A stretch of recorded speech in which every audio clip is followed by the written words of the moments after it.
الحمد لله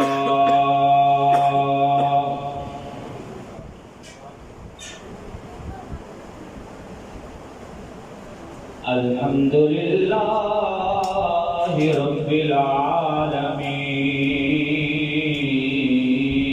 العالمين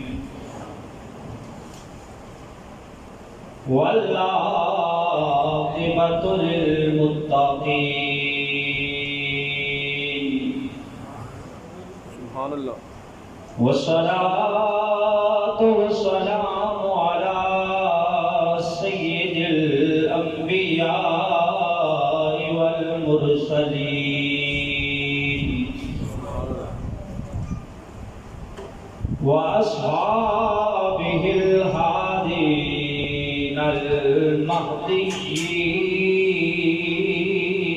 المهديين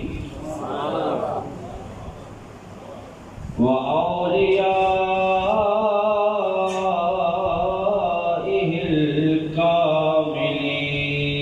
الكاملين وعلى آله الطيبين الطاهرين وعلماء أمته وأهل سنته أجمعين أما بعد فأعوذ بالله من الشيطان الرجيم بسم الله الرحمن الرحيم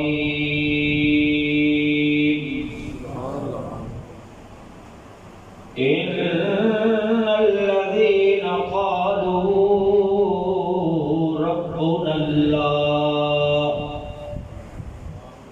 ثم استقاموا تتنزل عليهم الملائكة ألا تخافوا ولا تحزنوا وأبشروا بالجنة التي كنتم توعدون نحن أولياؤكم في الحياة الدنيا وفي الآخرة ولكم فيها ما تشتهي أنفسكم ولكم فيها ما تدعون نزلا من غفور رحيم آمنت بالله صدق الله مولانا العظيم وصدق رسوله النبي الكريم الأمين الصلاة والسلام عليك يا رسول الله وعلى آلك وأصحابك يا حبيب الله درود پاک مل کے پڑھی گئی الصلاة والسلام عليك يا شفيع المذنبين وعلى آلك وأصحابك يا رحمة للعالمين مولاي صل وسلم دائما أبدا على حبيبك خير الخلق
مولاي صل وسلم دائما أبدا على حبيبك خير الخلق كلهم.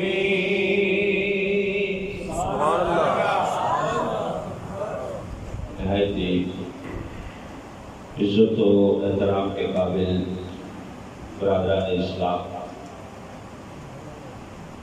گزشتہ جمعۃ المبارک کو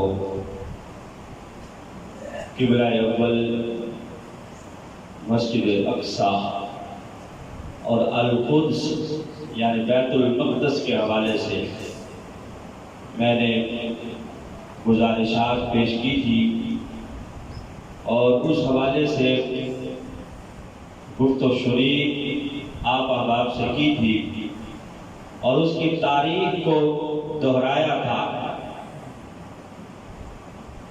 تقریباً 11ویں روزے سے فلسطین پر یہودیوں کی دہشت گردی جاری ہے اور اب تک کی اطلاعات کے مطابق کم و بیش 300 سے زائد مسلمان شہید ہو چکے ہیں.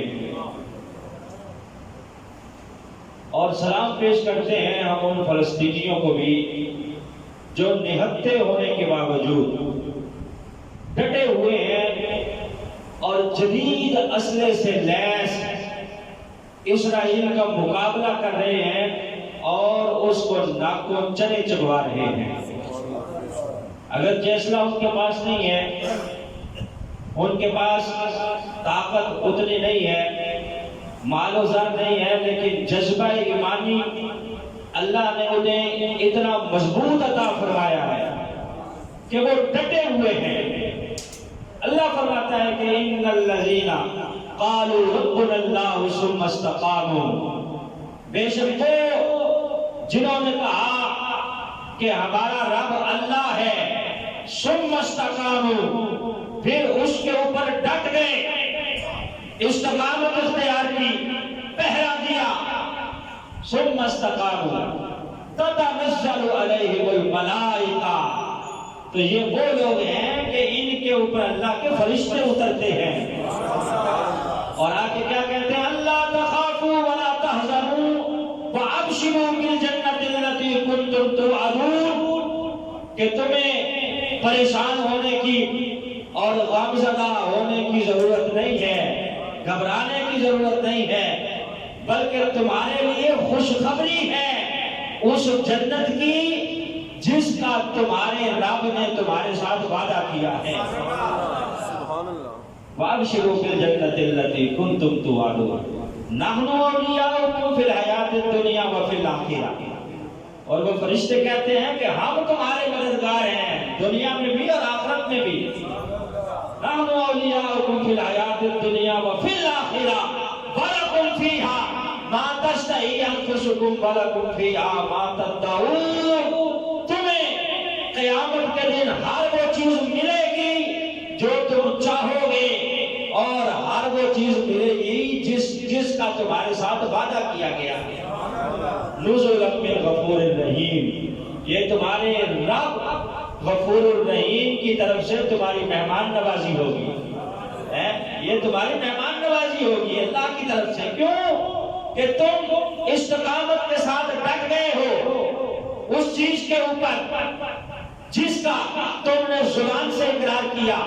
پہلے تم نے صرف کہا کہ ہمارا رب اللہ ہے، پھر تم ڈٹ گئے، نہ تم نے بم بارود دیکھا، نہ تیر دیکھے، نہ گولیاں دیکھی، اپنے سینے پیش کیے، جگر پیش کیے اور ڈٹے رہے. صرف اسی جرم کی پاداش میں تمہارے اوپر مظالم ڈھائے گئے. تو لہذا اسی استقامت کی وجہ سے اللہ نے قیامت کے دن تمہارے لیے جنت کے بالا خانے تیار کر رکھے ہیں. تو معزز و محترم سامعین حضرات، ان کی استقامت کو سلام ہے.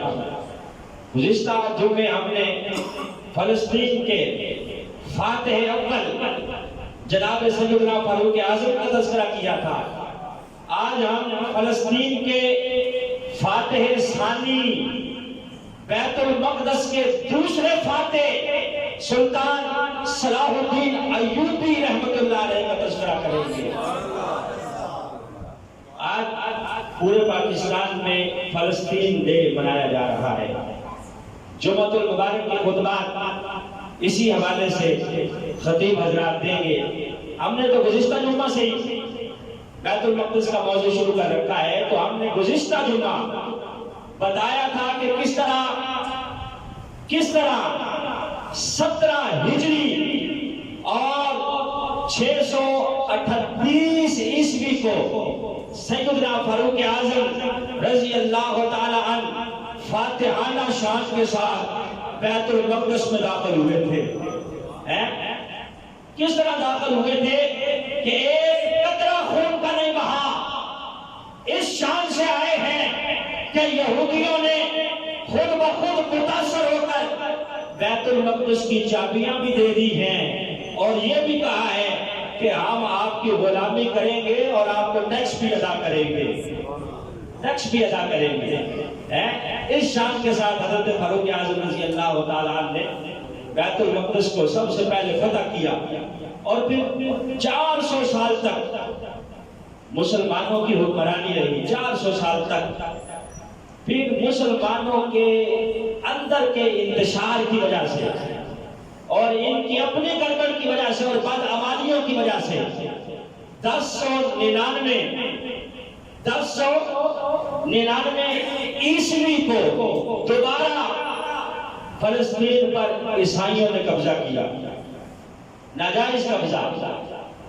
اور ثانی کی سرکردگی میں جو صلیبی جنگیں ہوئی، صلیبی جنگوں کا لفظ آپ سنتے رہتے ہیں، انہی صلیبی جنگوں میں انہوں نے دوبارہ بیت المقدس پہ قبضہ کیا، اور جب انہوں نے قبضہ کیا تو تاریخ لکھتی ہے حالات بڑے خطرناک تھے۔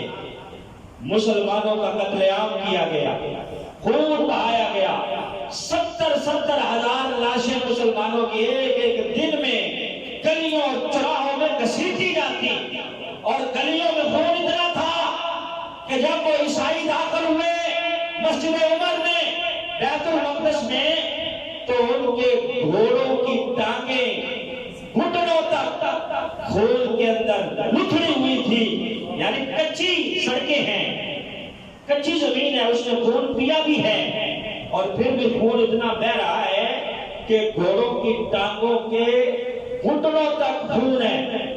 اس خون کے اندر سے وہ عیسائی مسلمانوں کے خون کے اندر سے گزر کے آ رہے ہیں، اور بیت المقدس پہ انہوں نے دوبارہ چڑھائی کی اور قبضہ کیا، اور وہ جو گلیاں خون آلود تھی، عرب قیدیوں سے ان گلیوں کو صاف کروایا گیا، لاشیں اٹھوائی گئی، اور بچوں کے حوالے سے آتا ہے کہ مسلمان بچوں کو یوں گھما کر دیواروں کے ساتھ مارا گیا، اور 2-3 دن تک انہوں نے ان مظالم کا بار بار اعادہ کیا۔ یہ بات ذہن میں رکھیں، میں پھر آگے جا کے بتاؤں گا کہ جب صلاح الدین ایوبی نے فتح کیا دوبارہ بیت المقدس، تو پھر انہوں نے کیا کیا، کس طرح بدلہ لیا، اس کا تذکرہ میں انشاءاللہ آگے جا کے کرتا ہوں۔ لیکن پہلے آپ یہ ذہن میں رکھیں کہ انہوں نے کس طرح خون آلود کیا مسجد اقصی کو اور بیت المقدس پہ قبضہ کیا، اور اس کے بعد تقریباً 88 سال تک یہ اللہ کا گھر بیت المقدس عیسائیوں کے قبضے میں رہا، 88 سال تک ان کے پاس رہا۔ پھر 1187 عیسوی کو اللہ نے ایک مرد مجاہد سے کام لیا۔ اس مرد مجاہد نے صحابہ کی تاریخ کو دہرایا، خدا کی قسم ہے ایسے جھنڈے گاڑے اسلام کے کہ قیامت تک دنیا اس مرد مجاہد کو سلام کرتی رہے گی۔ اس مرد مجاہد کو صلیبی جنگوں کا ہیرو کہا جاتا ہے۔ کافر مائیں اپنے بچوں کو جب سوتے نہیں تھے نا ڈراتی تھی کہ سو جاؤ ورنہ سلطان صلاح الدین ایوبی آ جائے گا۔ تاریخ یاد کروائی صحابہ کی، سلطان صلاح الدین ایوبی نے دوبارہ بیت المقدس کو فتح کیا، دوبارہ بیت المقدس کو، پھر 700 سال تک بیت المقدس مسلمانوں کے قبضے میں رہا۔ تھوڑی سی تاریخی پس منظر میں عرض کر دوں، گزشتہ جمعہ میں نے ڈیٹیل سے بات کی تھی، 700 سال تک مسلمانوں کے پاس رہا۔ جب جب مسلمانوں کے پاس رہا ہے، اس مسجد میں کسی ایک عیسائی کا بھی خون نہیں بہایا گیا۔ عیسائیوں کو بھی اجازت ہوتی کہ آئے آگے، ان کے لیے بھی وہ متبرک جگہ، یہودیوں کے لیے بھی کسی کا خون نہیں بہایا گیا، سب کے لیے دروازے کھلے ہوتے اور سب کو امان ہوتا، جو چاہتا آتا آگے داخل ہوتا اور اس گھر کی زیارت کرتا اور وہاں آگے اپنے عقیدے کے مطابق عبادات کرتا ہے۔ اور پھر 1917 میں کس طرح وہاں دوبارہ ان کے قبضے کے بعد یہودی ریاست کی بنیاد رکھی گئی، اور 1948 14 مئی کو وہ یہودی ریاست اسرائیل کے نام سے وہاں قائم ہوئی۔ لیکن پاکستان نے آج تک اس ریاست کو تسلیم نہیں کیا۔ ہمارے سیاستدانوں کے کچھ اچھے کام بھی ہیں، ان میں سے ایک کام یہ بھی ہے کہ قائد اعظم نے اسی وقت کہہ دیا تھا کہ ہم امریکہ کے اس ناجائز بچے کو تسلیم نہیں کریں گے۔ آج بھی پاکستان کے پاسپورٹ پہ لکھا ہوا ہے کہ ہر ملک کے لیے ویلڈ ہے لیکن اسرائیل کے لیے ویلڈ نہیں ہے، کیونکہ ہم نے اسے تسلیم ہی نہیں کیا۔ اصل میں انہوں نے بنایا ہی اس لیے تھا کہ پاکستان جو بن گیا تھا 1947 میں، انہوں نے کہا کہ اگر اسلام کے نام پہ یہ بن سکتا ہے تو یہودیت کے نام پہ ہم بھی ایک نیا ملک بنا لیتے ہیں اسرائیل۔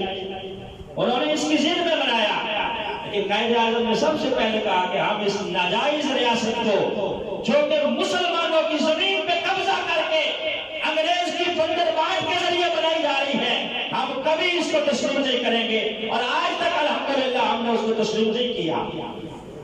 اگرچہ گزشتہ دنوں عرب ممالک نے دوستی کیپنگیں بڑھائی ان کے ساتھ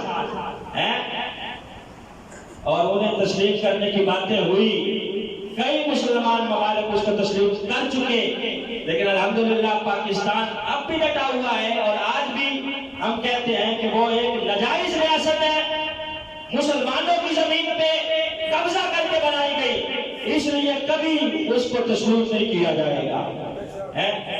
اب آئیے ہم اپنے موضوع کی طرف آتے ہیں۔ سلطان صلاح الدین ایوبی جب قبضہ ہو گیا 700 سال تک جو ہے وہ بعد میں پھر مسلمانوں کو زیر اثر رہا، تو کس طرح سلطان صلاح الدین ایوبی نے اس کو جو ہے قابضین سے چھڑایا اور کیسے عیسائیوں کو وہاں سے نکالا۔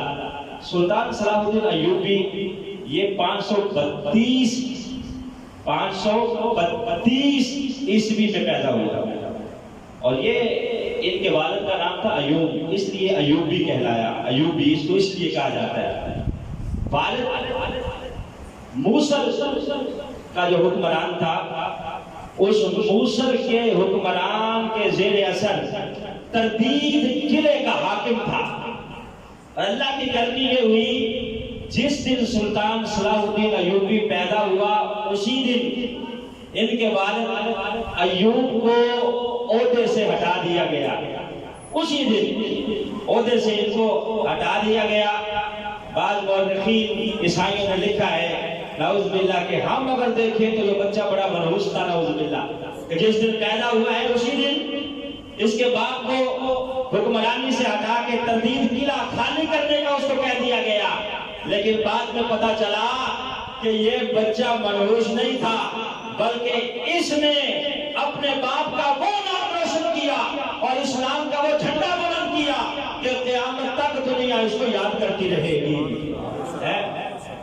تو اب سلطان صلاح الدین ایوبی رحمت اللہ علیہ کے باپ کو جب معزول کر دیا گیا تو اس نے پھر یہاں سے ہجرت کی اور چلا گیا شام کی طرف، دمشق میں جا کے ڈیرے لگا لیے، اور دمشق میں اس وقت حاکم تھا عماد الدین زنگی، عماد الدین زنگی جو کہ وصال کر گیا، اور اس کے بعد نور الدین زنگی اس کا بیٹا دوبارہ دمشق کا حاکم ہوا. اور یہ نور الدین زنگی وہ حکمران ہے انتہائی نیک سیرت، نمازی، پرہیزی، لوگوں کا خیال رکھنے والا.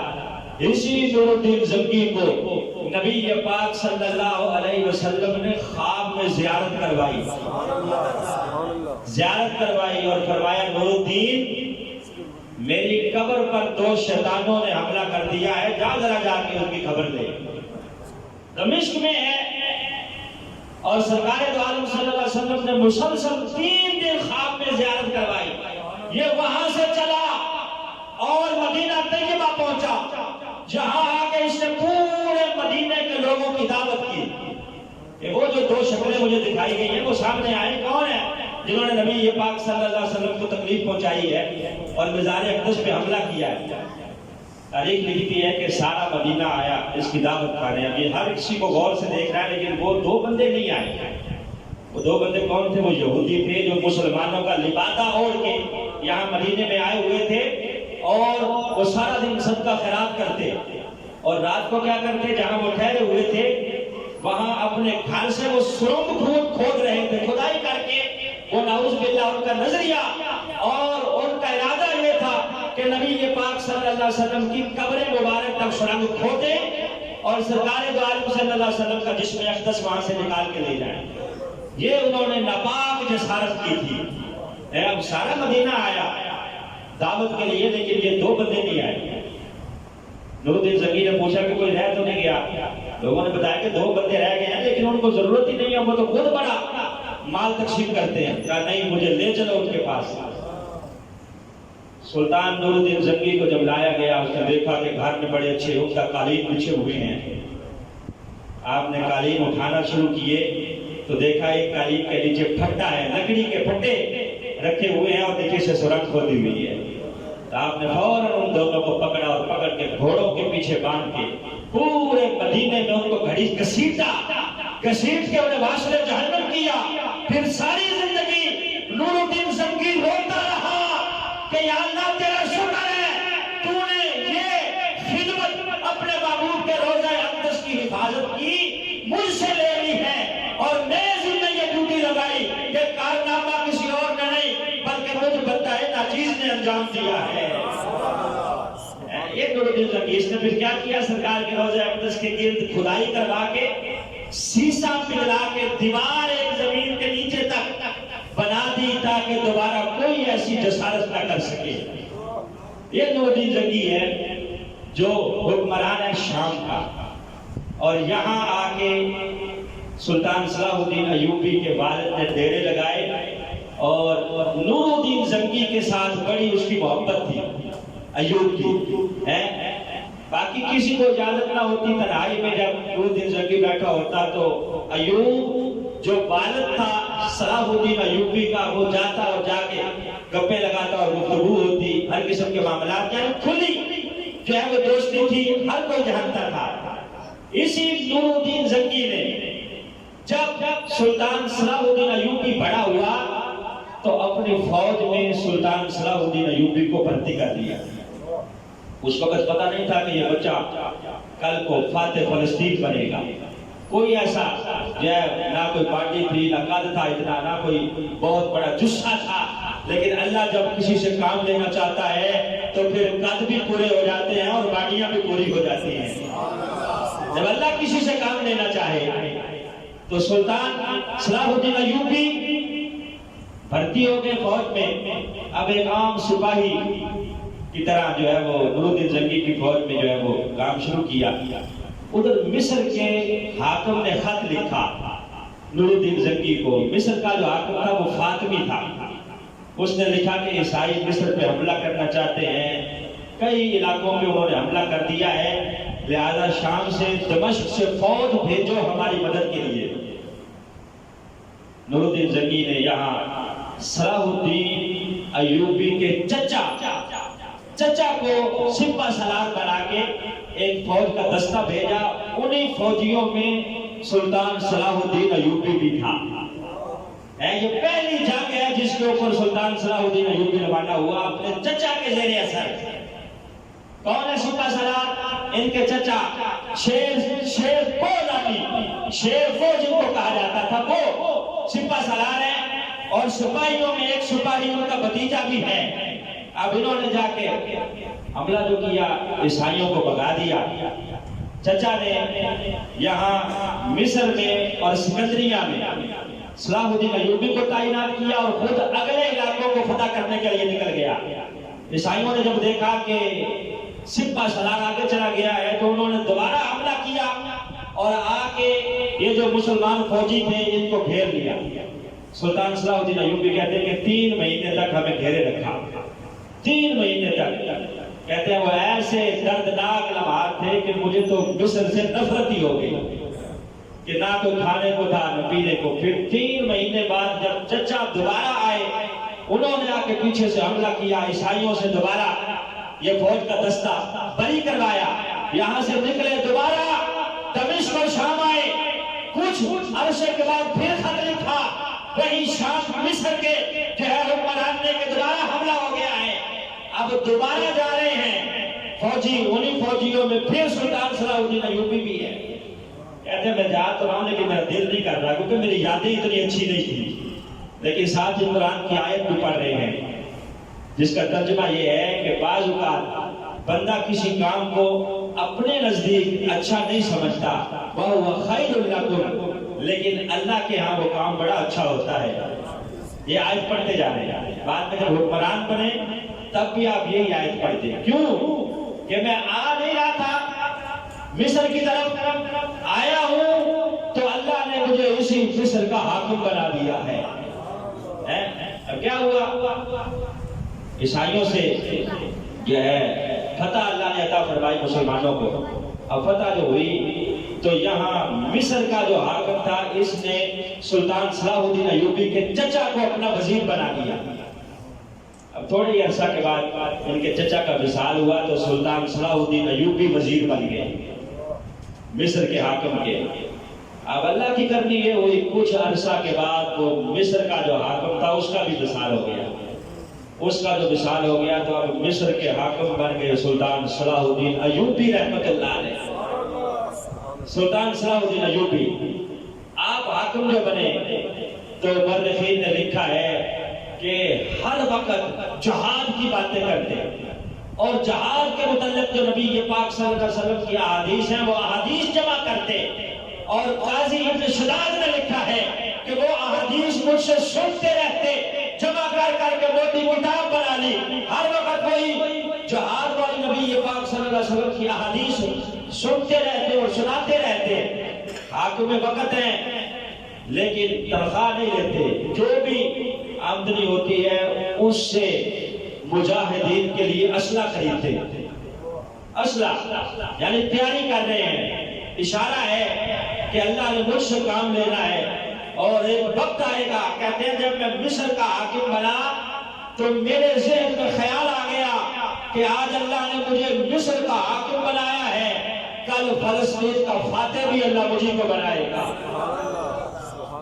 اسی وقت سے آپ نے تیاری شروع کر دی، اسلحہ خریدتے سپاہیوں کے لیے اور ہر وقت جہاد کی ترغیب دیتے۔ اب صلیبی جنگوں کا دور تھا، جنگیں ہوتی رہی، نور الدین زنگی کی فوجیں لڑتی رہی، فلسطین کے ارد گرد کے سارے علاقے مسلمانوں نے فتح کر دیے، سارے علاقے فتح ہو گئے۔ سلطان صلاح الدین ایوبی کے بارے میں آتا ہے کہ جب یہ جنگ میں اترتے تو اس طرح دیوانہ وار جنگ میں پھر رہے ہوتے جس طرح کسی ماں کا بچہ گم ہو جائے اور وہ اپنے بچے کو ڈھونڈ رہی ہو، اس طرح دیوانہ وار ٹوٹ پڑتے کفار کے اوپر اور کہتے یا للاسلام یا للاسلام یا للاسلام، اٹھو مجاہد اسلام کے لیے، اٹھو اسلام کے لیے۔ ہر وقت یہی ترغیب دیتے مجاہدین کو، یہاں تک کہ جس جنگ میں سلطان صلاح الدین ایوبی جاتے اللہ انہیں فتح عطا فرماتا۔ آپ حملہ کس وقت کرتے ہیں؟ جمعے کے دن حملہ کرتے کافروں کے اوپر، اور اس وقت کرتے جب جمعے کا ٹائم ہوتا اور خطبات جمعے کا خطبہ دے رہے ہوتے۔ کسی نے پوچھا کہ جناب آپ جمعے کے دن ہی حملہ کیوں کرتے ہیں اور یہی وقت آپ نے کیوں رکھا ہوا ہے کہ جب جمعے کا ٹائم ہوتا ہے لوگ خطبہ دے رہے ہوتے ہیں آپ حملہ کر دیتے ہیں؟ کہا اس لیے کرتا ہوں اس وقت حملہ کہ سارے مسلمان خطبہ اس وقت خطبہ دے رہے ہوتے ہیں اور ہمارے لیے دعا کر رہے ہوتے ہیں، مجھے یقین کامل ہے کہ اللہ ان کی دعاؤں کی وجہ سے ہمیں فتح عطا فرماتا ہے۔ ہر جنگ میں اللہ فتح عطا فرماتا ہے۔ ایک جنگ کی تیاری ہو رہی ہے، شدت کی سردی ہے، مورخین نے لکھا ہے کہ سپاہیوں کے دانت ٹھٹر رہے ہیں سردی کی وجہ سے، لیکن صلاح الدین ایوبی ہے کہ نہ سردی کی فکر ہے نہ ہواؤں کی بارش بھی برس رہی ہے، ساری رات جنگ کی تیاری کرتے رہے، صبح بغیر آرام کیے میدان جنگ میں اترے اور ایسے لڑے جیسے شیر لڑتا ہے، یہاں تک کہ اللہ نے مسلمانوں کو فتح عطا فرمائی۔ اور اسی طرح تاریخ لکھتی ہے کہ ایک جنگ کے موقع پر ان کی جو ٹانگیں ہیں، ٹانگوں پر اور نچلے حصے پر دانے بنے ہوئے تھے، پھنسیاں اور پھیڑے کوڑے، ایک لمحہ بھی آرام سے بیٹھ نہیں سکتے تھے۔ لیکن جب جنگ کا موقع آیا، لوگوں نے دیکھا کہ گھوڑے کی پشت پہ سوار ہیں اور ایسے لڑ رہے ہیں کہ جیسے کوئی درد ہی نہیں ہے، تکلیف ہی نہیں ہے۔ لوگوں نے پوچھا کہ جناب وہ درد اور تکلیف اور وہ جو نشان ہے اور وہ جو گھوڑے ہیں ان کا کیا بنا؟ کہا وہ اپنی جگہ ہے، لیکن جب میں جنگ میں اترتا ہوں سامنے جنت ہوتی ہے، نبی پاک صلی اللہ علیہ وسلم کا چہرہ انور ہوتا ہے، پھر نہ مجھے کوئی گھوڑے تکلیف دیتے ہیں نہ کوئی اور درد محسوس ہوتا ہے، بس ایک ہی جستجو ہوتی ہے کہ کوئی تیر آئے سینے سے پار ہو جائے اور اللہ مجھے شہادت کا جام عطا فرما دے۔ مسلمان حکمران ہے سلطان صلاح الدین ایوبی رحمۃ اللہ علیہ، اللہ نے ان کے ہاتھوں میں فتح دی۔ اور جنگ ہندین جو ہوئی اس جنگ کے حوالے سے وہ بھی بڑا دردناک منظر ہے۔ ایک عیسائی جرنیل ہے، اس نے قسم کھائی کہ میں مکہ اور مدینہ پر نعوذ باللہ حملہ کروں گا، مکہ پہ حملہ کر کے اللہ کے گھر کو مسمار کروں گا اور نعوذ باللہ مدینہ طیبہ میں نبی پاک کے روضہ انور پہ حملہ کر کے قبر انور کے بارے میں اس نے ایسے ایسے الفاظ کہے کہ جو یہاں بیان نہیں کیے جا سکتے، ایسے الفاظ اس نے کہے۔ اور ساتھ ہی جو حجاج کرام آتے حج کرنے کے لیے ان کو روکتا لوٹتا اور انہیں کہتا کہ بلاؤ محمد رسول اللہ کو، وہ آ کے تمہاری مدد کرے۔ سلطان صلاح الدین ایوبی تک جب یہ بات پہنچی تو تاریخ لکھتی ہے کہ سلطان نے کھانا پینا چھوڑ دیا، کھانا پینا چھوڑ دیا کہ اب اس جرنیل کی خیر نہیں ہے، اس نے نبی کے پاک کے بارے میں کہا ہے کہ بلاؤ اس کو، بلاؤ محمد رسول اللہ کو، وہ آ کے تمہاری مدد کرے۔ ایک خاتون کو روکا اور کہا بلاؤ اپنے نبی کو۔ سلطان کہتے ہیں کہ مجھ تک یہ بات پہنچی کہ وہ عیسائی جنرل رینالڈ جس کا نام ہے، وہ مکہ مدینہ پر حملے کی خواہش رکھتا ہے اور حاجیوں کو روک کے کہتا ہے کہ بلاؤ سرکار دو عالم کو کہ وہ مدد کرے۔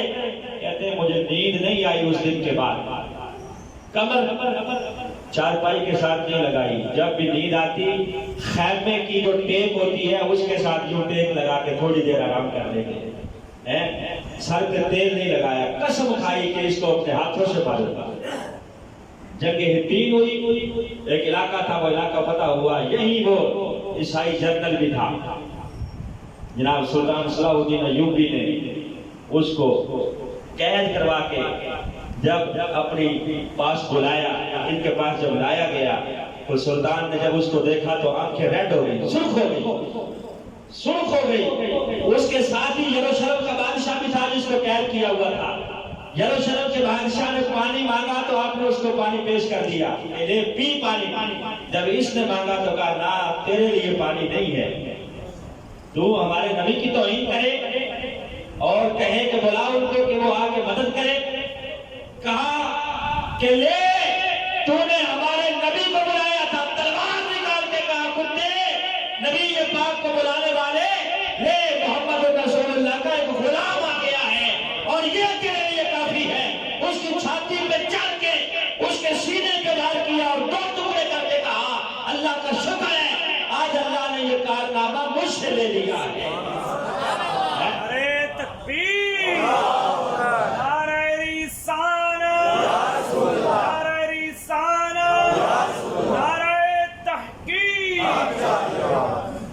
سلطان صلاح الدین ایوبی رحمۃ اللہ علیہ اس گستاخ کو واسل جہنم کیا. آخرکار علاقے فتح ہوتے رہے.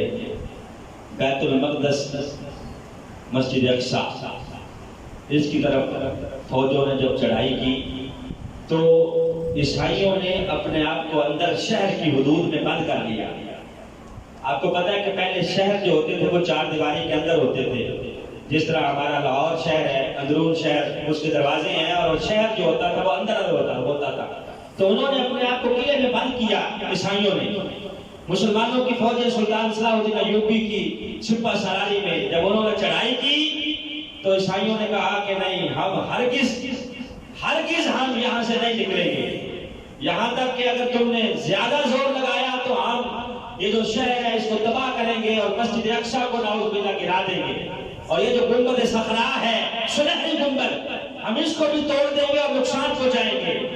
سلطان صلاح الدین ایوبی نے بڑی سمجھداری کے ساتھ ان کے جو ارد گرد کا علاقہ تھا وہاں محاصرہ کیے رکھا، قلعے کو گھیرے رکھا باہر سے، اور اپنے سپاہیوں کو حکم دیا کہ دیواروں کے نیچے سے سرنگیں کھودو. اب سپاہیوں نے سرنگیں کھودنا شروع کی. سپاہی سرنگیں کھودتے تو وہ اندر سے جو عیسائی ہیں وہ گرم تیل کر کر کے پھینکتے، ان کی پشتوں پہ آ کے گرتا. لیکن سلطان جہاد کی ترغیب دیتا کہ کوئی بات نہیں، اللہ تمہیں اجر عظیم عطا فرمائے گا، اللہ تمہیں قیامت کے دن جنت عطا فرمائے گا. الجہاد کی ترغیب دیتا. یہاں تک کہ دیواروں کے نیچے سے سرنگیں کھود کر سپاہیوں نے جب حملہ کیا، بیت المقدس فتح ہوا، دوبارہ مسلمانوں کے تسلط میں آیا. ایک وقت وہ تھا کہ جب عیسائیوں نے یہاں قبضہ کیا تھا تو مسلمانوں کا خون بہایا تھا. جس طرح میں نے پہلے عرض کیا، جب سلطان صلاح الدین ایوبی یہاں فاتحانہ انداز میں داخل ہوا ہے تو آج وقت تھا، موقع بھی تھا کہ ان سے بدلہ لیا جاتا، عیسائیوں کو مارا جاتا. اور عیسائی سمجھ بھی رہے تھے کہ ہماری اب خیر نہیں ہے، لیکن سلطان نے وہی کام کیا جو نبی پاک نے فتح مکہ کے موقع پہ کیا تھا. صحابہ اس وقت نعرہ لگا رہے تھے الیوم یوم الملحمہ، آج ہم کافروں کے گوشت کاٹیں گے اور بدلہ لیں گے، چھوڑیں گے نہیں. نبی پاک نے فرمایا لا تثریب لکم اليوم، آج کسی سے بدلہ نہیں لیا جائے گا، میں کھلی معافی کا اعلان کر رہا ہوں، جو یہ کام کر لے گا اسے چھوڑ دیا جائے گا. نبی پاک نے فتح مکہ کے موقع پر عام معافی کا اعلان کیا. جب بیت المقدس فتح کیا ہے سلطان نے تو کہا میں بھی نبی پاک کی سنت پہ عمل کرتے ہوئے عام معافی کا اعلان کر رہا ہوں. آج کسی سے بدلہ نہیں لیا جائے گا. ہمیں دہشت گرد کہتے ہو، ہمیں کہتے ہو دہشت گرد. دہشت گردوں، یہودی اور عیسائی خود مسلمانوں پہ حملہ کریں، ہم اپنا دفاع کریں اور دہشت گرد بھی ہم بنے ہیں. جبکہ ہمارے فاتحین نے جب بھی فاتحانہ شان کے ساتھ کسی علاقے میں داخل ہوئے ہیں، نہ کسی عبادت خانے کو نقصان پہنچایا ہے، نہ مسجد کو، اور نہ ہی کسی عورت کو مارا ہے، اور نہ ہی کسی بچے کو مارا ہے. کیونکہ نبی پاک کی تعلیمات یہی ہے. سرکار نے فتح جب مکہ ہوا اس وقت اعلان کیا کہ آج کھلی معافی ہے. یہاں جب بیت المقدس فتح ہو رہا ہے تو سلطان نے بھی اعلان کر دیا اب عیسائی جا رہے ہیں نکل کے اور اپنا مال بھی ساتھ لے کے جا رہے ہیں. مال بھی لے جاؤ، ہمیں اس کی ضرورت نہیں ہے، نکل جاؤ عیسائی آبادیوں کی طرف. ایک خاتون آ گئی روتی روتی، آ کے کہنے لگی سلطان سے کہ میرے 4 بچے نہیں مل رہے، اس افراتفری میں گم ہو گئے ہیں. سلطان نے کہا اچھا نہیں مل رہے؟ کہا نہیں. کہا اپنے سپاہیوں کو بھیجے ذرا وہ ان کو ڈھونڈ کے لائیں. عیسائی عورت ہے. سلطان نے سپاہیوں کو کہنے کی بجائے فوراً اپنے سر پہ رومال باندھا، پٹکا باندھ کے گھوڑے پہ سوار ہوا. کہا بی بی بیٹھ جا، میں ڈھونڈ کے لاتا ہوں تیرے بچوں کو. سلطان صلاح الدین ایوبی تھوڑی دیر کے بعد دیکھا کہ ایک برانے میں 4 بچے دہشت زدہ ہو کے کھڑے ہیں. ان 4 کو پکڑا، گھوڑے کی پشت پہ بٹھایا اور بٹھا کے لا کے بی بی کے حوالے کیا. بڑا بچہ بھاگ کے جب اس خاتون کی طرف لپکا، خاتون نے اس کو تھپڑ مارا. کہا میرے پاس بعد میں آنا، پہلے اس کے پاس جا جس نے دشمن کے بچے کا بھی خیال کیا ہے اور اس کو بھی حفاظت کے ساتھ اس کی ماں کے ساتھ ملایا ہے. غلاموں کا عالم یہ ہے تو ان کے آقا کا عالم کیا ہوگا؟ کہتی ہوں بچوں تم بھی پڑھو اور دائرہ اسلام میں داخل ہو جاؤ.